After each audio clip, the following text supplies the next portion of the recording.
State पर और मैं हूं आपके साथ शुभेंदु सिंह। और भोपाल से बड़ी खबर, जहां बीजेपी कोर कमेटी की बैठक खत्म हो चुकी है। बैठक में चुनावी रणनीति समेत कई मुद्दों पर चर्चा हुई। बैठक में बीजेपी और संघ के सर्वे पर भी मंथन हुआ है। कोर कमेटी के सभी सदस्य बैठक में मौजूद रहे और आने वाले चुनाव को लेकर के रणनीति इस बैठक के जरिए तय की गई है। जाहिर तौर पर चुनावी सर्वे को लेकर और साथ ही जो संघ के द्वारा किया गया सर्वे था उसके आधार पर उस पर मंथन किया गया और आने वाले चुनाव को लेकर के रणनीति तय की गई। कई घंटे तक ये बैठक चलती है और उसके बाद बैठक में क्या बड़े कदम उठाए जा रहे हैं, चुनाव को लेकर के क्या रणनीति है, इन सभी चीजों को जरा समझते हैं। अब हमारे संवाददाता जितेंद्र हमारे साथ जुड़ चुके हैं। जितेंद्र, बैठक खत्म हो चुकी है, क्या बड़े कदम उठाने की कोशिश है, क्या तैयारी है और क्या बड़ी बातें इस बैठक की रही हैं?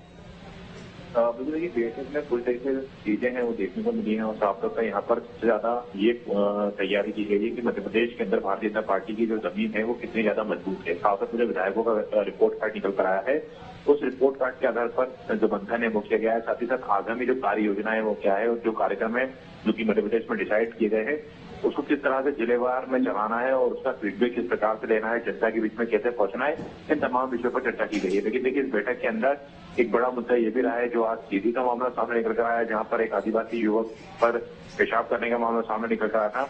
तो ये मामला भी अपने आप में पूरी तरीके से गंभीरता से इस बैठक का मुद्दा बना रहा है। तो देखिए कई विषयों पर बैठक की गई है और उसके बाद ये बैठक खत्म हुई है।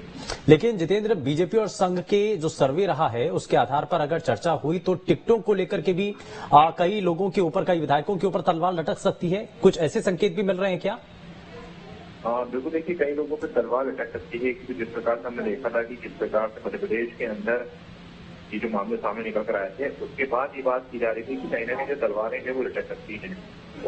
ऐसा में ये भी माना जा रहा है कि मध्य प्रदेश में जिस प्रकार से अलग अलग जगहों पर पूरी तरीके से जो तैयारियां की गई हैं, पार्टी ने जो घेरने की तैयारी की गई है उसके आधार पर ये तैयारी जो है वो की जा रही है। तो देखना ये होगा कि जो निर्णय लिए गए हैं इस बैठक में उसके आधार पर मध्य प्रदेश में आगामी कार्य योजना किस प्रकार से बनाई जाती है। खासतौर पर विधायकों का रिपोर्ट कार्ड की बात करें, संघ का जो सर्वे है उसकी बात करें तो उस पर किस प्रकार से जो नजर है वो बीजेपी पर।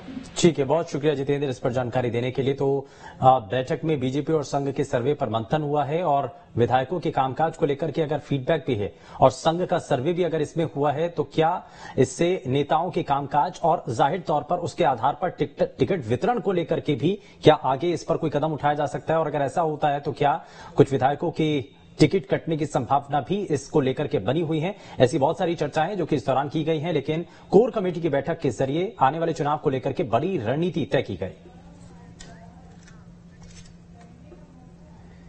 भोपाल के नेहरू स्टेडियम में संविदा कर्मचारियों के लिए आयोजित सम्मेलन में शिरकत करने पहुंचे सीएम मंच से बड़ा ऐलान करते हैं। चुनाव से पहले सीएम ने संविदा कर्मियों को कई बड़ी सौगात दी है। सुनिए उन्होंने क्या कुछ कहा है।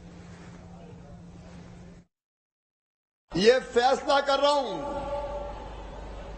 कि संविदा कर्मचारियों की प्रतिवर्ष अनुबंध की प्रक्रिया समाप्त की जाती है और इसके साथ ही हम ये भी तय कर रहे हैं कि नेशनल पेंशन स्कीम का सबको लाभ दिया जाएगा और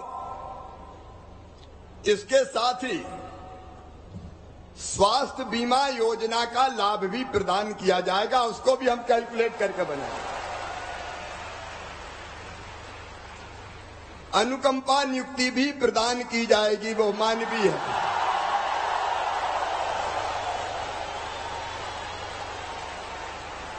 रिटायरमेंट पर ग्रेजुएटी की व्यवस्था भी की जाएगी और अब जितने नियमित पदों पर भर्ती होगी उनमें 50% रिजर्वेशन आपको दिया जाएगा।